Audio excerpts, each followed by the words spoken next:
हाँ जी दोस्तों, नमस्कार फिर से। आप सभी को आने के लिए बहुत-बहुत धन्यवाद इस वीडियो में। एंड जिनका आने का मूड कर रहा है ऑब्वियसली आएँगे। थोड़ा-सा टफ सब्जेक्ट है, बहुत लोग बीच-बीच में छोड़ देंगे, स्वाभाविक चीज़ है, ठीक है? तो हम उस मुद्दे में ना जाते हुए हम अपने मुद्दे पे आते हैं। चलिए, स्टार्ट करते हैं। आज का हमारा जो टॉपिक है वो है रेगुलर एक्सप्रेशंस, ठीक है? देखिए, मैंने कुछ बना के रखा है, तो उसके पहले मैं 2 लाइन बोलना चाहूँगा कि आपने डीएफए पढ़ा है, एनएफए पढ़ा है, ठीक है? अभी हम लोग जब formal language and automata theory पढ़ रहे हैं, यहाँ पे हमें बहुत टाइप्स के लैंग्वेजेस पढ़ने पड़ेंगे, बहुत टाइप्स के ऑटोमेटा पढ़ने पड़ेंगे, ठीक है? इन ऑटोमेटास का बहुत सारे स्टेजेस भी हैं। यहाँ पे बहुत सारे टाइप्स होते हैं, आपको हम पढ़ाएँगे बाद में चॉम्स्की हायरार्की ऑफ जो हमारे लैंग्वेजेस है ये सब वो सब, ठीक है? वहाँ पे हम लोग बहुत सारी चीज़ें पढ़ेंगे, type 0 language, type 1 language, type 2 language, type 3 language, ऐसे हमारे पास लैंग्वेजेस होते हैं, ठीक है? सो आपने सुना होगा ट्यूरिंग मशीन के बारे में, वो होता है टाइप 0 में। उसके बाद ये सब आते हैं, कहीं पे पीडीए होता है, कहीं पे हमारा एलबीए होता है। हम अभी जो पढ़ रहे हैं फाइनाइट स्टेट ऑटोमेटा, वो होता है टाइप 3 में, ठीक है? जिसमें डीएफए, एनएफए, फाइनाइट ऑटोमेटा जो है वो इसके अंदर आता है। एंड हर एक स्टेजेस में कुछ एक्सप्रेशंस होते हैं लैंग्वेजेस के, कुछ ग्रामर्स होते हैं, आपको पहले बोला है मैंने, कुछ ग्रामर्स होते हैं, कुछ एक्सप्रेशंस होते हैं, ठीक है? कुछ ऑटोमेटा जो होते हैं हर एक लैंग्वेज के लिए, हर एक स्टेज में, हर एक टाइप के लिए यहाँ पे अलग-अलग होंगे। ये चीज़ें अगर आपको अभी समझ में आ रही है तो बहुत सही, अगर नहीं आ रही है तो बाद में हम आपको बोल देंगे। तो अभी के लिए आप जानिए कि ये है एक लैंग्वेज, एल माने लैंग्वेज, ओके। लैंग्वेज हमने 2 तरह के बेसिकली पढ़े हैं, एक है फाइनाइट, एक है इनफाइनाइट। अभी जो फाइनाइट लैंग्वेजेस हैं, उनके रिलेटेड हम बहुत सारे टर्म्स देखेंगे। आरएल, आरएल मतलब रेगुलर लैंग्वेज, ठीक है? Regular language. आरई मतलब रेगुलर एक्सप्रेशंस, ठीक है? एंड एफए का मतलब है फाइनाइट फाइनाइट ऑटोमेटा, ठीक है? तो ये सारी चीजें हम पढ़ेंगे। अभी व्हाट आर फाइनाइट ऑटोमेटा, आपको पता है डीएफए, एनएफए ये सारे फाइनाइट ऑटोमेटास है जो एक हम बेसिकली टाइप 3 लैंग्वेज के लिए हम उनको जब एक्सप्रेस करते हैं, उसका जो मशीन का स्ट्रक्चर है वो है ये, ठीक है? अभी एक चीज़ आप समझ लीजिए, all the languages accepted by a finite automata is called a regular language. Line को ध्यान से रट लेना, ठीक है? अगर चाहिए तो आप इसको नोट कर लीजिए। All the languages accepted by a finite automata are regular language. ठीक है? जो भी लैंग्वेज एक्सेप्ट हो रहे हैं कोई भी फाइनाइट ऑटोमेटा से, वो डीएफए हो सकता है, वो एनएफए हो सकता है, वो सारे हैं regular languages. And the regular expressions are the representations of regular languages. इस रेगुलर लैंग्वेज को हम रिप्रेजेंट करते हैं, जिससे उसे बोलते हैं रेगुलर एक्सप्रेशंस।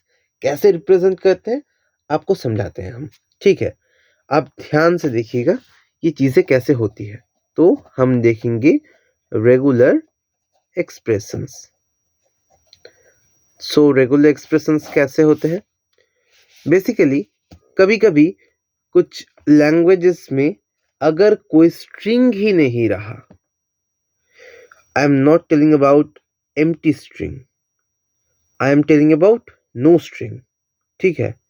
किसी लैंग्वेज के अंदर अगर कोई स्ट्रिंग ही नहीं है, लैंग्वेज ही ब्लैंक है, कुछ नहीं है, उसको हम रेगुलर, ये लैंग्वेज है, ठीक है? तो उसका रेगुलर एक्सप्रेशन क्या होगा? उसको हम कैसे एक्सप्रेस करेंगे? उसको हम एक्सप्रेस करेंगे फाई से। फाई मतलब नल सेट, कुछ नहीं है। अगर हमें बोला जाए कि लेंथ 0 से जो चीज़ें हो सकती हैं उनको लेके एक लैंग्वेज बनाओ। तो उसमें उस लैंग्वेज के अंदर एक ही एलिमेंट आएगा एप्सिलॉन, तो उसका रेगुलर एक्सप्रेशन भी हम एप्सिलॉन लिखेंगे। अब अगर हमें बोला जाए कि लेंथ 1 से बनाओ, अल्फ़ाबेट सपोज़ हमें दिया हुआ है ए, बी, ये दोनों दिया हुआ है। तो उसमें क्या होगा, ए होगा, बी होगा लेंथ 1 से। उसका रेगुलर एक्सप्रेशन कैसा होगा? उसको हम कैसे डिनोट करेंगे? उसको हम डिनोट करेंगे ए प्लस बी। ध्यान दीजिएगा, हाँ, यहाँ पे ए प्लस बी का मतलब क्या है? इसका मतलब है कि या तो ए होगा या तो बी होगा। यहाँ पे प्लस साइन और की तरह काम कर रहा है। प्लस माने और, एंड अगर हमने किया है ना, प्लस माने और पॉइंट, या फिर इसको इनटू माने तो हमारा जो एंड होता है, तो यहाँ पे भी वही चीज़ है, ए और बी कोई एक आएगा। अच्छा, लेंथ 2 के लिए हम क्या करें? लेंथ 2 के लिए हमारा ए आ सकता है, ए बी आ सकता है, बी ए आ सकता है, बी बी आ सकता है। ठीक है, हम इसके लिए क्या करेंगे? रेगुलर एक्सप्रेशंस हम करेंगे ए और ए बी और बी ए और बी बी। अच्छा, इसको अगर हम थोड़ा सा सॉल्व करें कैसा होगा? ए कॉमन लेते हैं, A plus B, then B common लेते हैं,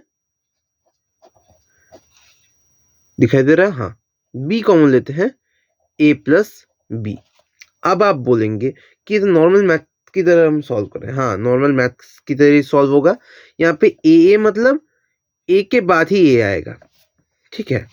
एंड की तरह मान लीजिए कॉनकैटिनेशन हो रहा है, यहाँ पे ए के बाद ही ए आ रहा है। सो इसको हम सॉल्व करेंगे तो ए प्लस बी ऐसा आ रहा है। इसको हम क्या बोल सकते हैं? रेगुलर एक्सप्रेशन की भाषा में हम इसको ए प्लस बी स्क्वायर भी लिख सकते हैं। यस, इसका मतलब 2 बार आएगा, ठीक है? 2 बार आएगा, लेंथ 2 के लिए 2 बार आएगा। पहली बार भी ए और बी के बीच से हम कुछ चॉइस करेंगे। सेकंड जो मतलब यहाँ पे पहला जो सिंबल है वो ए और बी के अंदर से ही कुछ चॉइस होगा, सेकंड सिंबल भी ए और बी के अंदर से ही कुछ चॉइस होगा। ऐसे रेगुलर एक्सप्रेशंस को समझा जाता है। आशा करता हूँ आप समझ रहे हैं। अगर नहीं समझ रहे हैं तो आप फिर से रिपीट कीजिए वीडियो को। एंड हाँ, यहाँ पे हम ये जो प्लस साइन है इसको हम प्लस ना बोल के हम यूनियन से भी नोट कर सकते हैं, यूनियन। ओके, एक ही मतलब आता है, और माने यूनियन ए एंड बी के बीच में से ही कुछ एक होगा इसके लिए। चलिए, रेगुलर एक्सप्रेशन शायद आपको थोड़ा बहुत क्लियर है, ठीक है? अभी आपने क्लोजर प्रॉपर्टीज पढ़े हैं, क्लीन क्लोजर क्या होता है, पॉजिटिव क्लोजर क्या होता है, ठीक है? वो जो क्लीन क्लोजर या फिर क्लीन स्टार, ए स्टार मतलब ए जितने बार चाहे आ सकता है। पॉजिटिव क्लोजर ए प्लस मतलब ए जितने बार चाहे आ सकता है, लेकिन उस पूरे लैंग्वेज में सिर्फ एप्सिलॉन नहीं रहेगा। ऐसा ही कुछ हमने पढ़ा था, ठीक है? सो ये हमारा था। अभी हम आपको कुछ प्रैक्टिसेस कराएंगे। कैसे प्रैक्टिसेस? हम आपको दे देंगे, कंडीशन दे देंगे, ठीक है? उसके लिए आपको रेगुलर एक्सप्रेशंस निकालने हैं। सपोज हमने दिया, अच्छा, राइट रेगुलर एक्सप्रेशंस, क्या? For all the strings having a single b over the alphabet a comma b. मतलब क्या है कि एक ही बी रहेगा, ऐसा एक लैंग्वेज बनाओ, ठीक है? हम रेगुलर एक्सप्रेशन लिखेंगे, मतलब ऐसा एक लैंग्वेज का रेगुलर एक्सप्रेशन बनाओ जिसमें बी सिर्फ एक ही बार आएगा, और वो लैंग्वेज किस अल्फाबेट के ऊपर लिखा जाएगा? ए कोमा बी के ऊपर। तो वो कैसा हो सकता है, पहले लैंग्वेज बनाते हैं। आपको आसानी के लिए पहले ऐसे बना के दिखाते हैं हम। वो सिर्फ बी हो सकता है, सिंगल बी। ए बी हो सकता है, हाँ हो सकता है। बी ए हो सकता है, ए बी हो सकता है, ए बी ए हो सकता है, अच्छा बी ए हो सकता है। अच्छा ए बी बी हो सकता है क्या? नहीं हो सकता, ये 2 टाइम्स आ रहा है बी, तो इसको हम नहीं लिखेंगे। ऐसे टाइप चलता जाएगा। तो अगर हमें इसको रेगुलर एक्सप्रेशंस की आकार में लिखना पड़े, हम कैसे लिखेंगे? हम लिखेंगे बी हमारा एक ही बार आएगा, तो बी वंस। अब ए कितनी बार भी चाहे आ सकता है, नहीं भी आ सकता है, तो ए का क्लोजर, क्लीन क्लोजर, समझे? ए का क्लीन क्लोजर। अब ए तो पहले भी आ सकता है, बाद में भी आ सकता है, तो ए का क्लीन क्लोजर एक बार पहले, फिर बी, फिर एक और ए का क्लीन क्लोजर। देखिए इस लैंग्वेज के अंदर जितने भी स्ट्रिंग है, इस रेगुलर एक्सप्रेशन से हम लिख सकते हैं। अगर आपको समझ में आ रहा है ठीक है, नहीं तो रिपीट कीजिए वीडियो को, और अगर एग्जाम्पल हम दिखाएंगे तो आपको शायद क्लियर होगा। ठीक है, ज़्यादा एग्जाम्पल्स हम दिखाएंगे नहीं आपको, फिर भी थोड़ा सा क्लियर कर लीजिए इस चीज़ को। अभी ये 1 नंबर, 2 नंबर, चलिए। All the string having at least 1 b, एक बी एटलीस्ट रहेगा। इसके लिए क्या होगा, हम अब लैंग्वेज नहीं लिखेंगे, डायरेक्ट रेगुलर एक्सप्रेशन लिखेंगे। देखिएगा, हाँ रेगुलर एक्सप्रेशन कैसा होगा, बी एटलीस्ट एक बार आया, इससे ज्यादा भी रह सकता है, तो इसके पहले एक ए और बी का क्लोजर, कितने बार चाहे आ सकता है। पहली बार ए आया, दूसरी बार बी आया, या फिर सारे ए आ गए, सारे बी आ गए, कोई प्रॉब्लम नहीं है। ए और बी कितनी बार भी आ सकता है, एक बार बी को इंश्योर करने के लिए एक बी, एंड फिर से एक ए और बी का क्लोजर। ठीक है, ऑल द स्ट्रिंग, तीसरा हैविंग द सबस्ट्रिंग, सबस्ट्रिंग 4 बीज है यहाँ पे। सबस्ट्रिंग 4 बीज मतलब क्या, उसके अंदर ऐसा एक लैंग्वेज बनाओ जिसके अंदर मिनिमम एक टाइम तो ये 4 कॉन्जिक्यूटिव बीज आए। ठीक है, तो इसके लिए रेगुलर एक्सप्रेशन हमारा कैसा होगा, रेगुलर एक्सप्रेशन हमारा होगा A plus B closure, B B B B, A plus B closure. ठीक है, and with A B, and with A B. इसके लिए अगर हमें बनाना पड़े, बहुत ही सिंपल है, सामने कुछ भी आ सकता है, ए बी का क्लोजर कुछ भी, लास्ट में ए बी, सिंपल है। चलिए एक और लास्ट करते हैं, स्टार्टिंग एंड एंडिंग। देखिए जरा ध्यान से सुनना, starting and ending with the same symbol, start and and same symbol में हो सकता है, वो होगा। अगर ए से स्टार्ट होता है ए से खत्म होगा, अगर बी से स्टार्ट होता है बी से खत्म होगा। अच्छा, इसके लिए रेगुलर एक्सप्रेशन अगर हम बनाए, हम 2 रेगुलर एक्सप्रेशन बनाते हैं। पहला ए से स्टार्ट ए से खत्म के लिए, तो उसके लिए ए, बीच में ए बी का कुछ भी हो सकता है, एंड खत्म होगा ए से। अगर ए से स्टार्ट हुआ तो ए से खत्म, और अगर बी से स्टार्ट हुआ सो बी, ए और बी से कुछ भी हो सकता है, एंड बी से खत्म। अब या तो ये वाला होगा या तो ये वाला होगा, सही कि नहीं?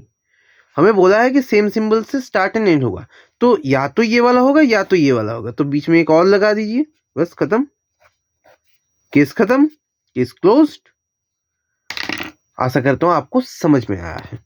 ठीक है, ये हुआ हमारा रेगुलर एक्सप्रेशंस कैसे बनते हैं, इसके ऊपर हमने आज बोला। नेक्स्ट वीडियो में आपको हम पढ़ाएंगे फाइनाइट ऑटोमेटस। अगर आपको दिया हुआ है, आप कैसे उसका रेगुलर एक्सप्रेशन निकाल सकते हैं, एंड अगर आपको रेगुलर एक्सप्रेशंस दिया हुआ है तो आप उससे कैसे फाइनाइट ऑटोमेटा निकाल सकते हैं। ठीक है, देखते हैं अगर एक ही वीडियो में कवर किया जा सकता है तो करेंगे, नहीं तो नहीं। ठीक है, चलिए। सो मिलता है नेक्स्ट वीडियो में, तब तक के लिए पढ़ते रहिएगा, अच्छे से पढ़ते रहिएगा। Stay tuned, keep learning, good bye, bye bye. And आप लोग भूल जाए सिर्फ चैनल्स को सब्सक्राइब भी कर दीजिए, चैनल को सब्सक्राइब कीजिए, वीडियो को लाइक कीजिए एंड मिलता है नेक्स्ट वीडियो में, तब तक के लिए बाय बाय।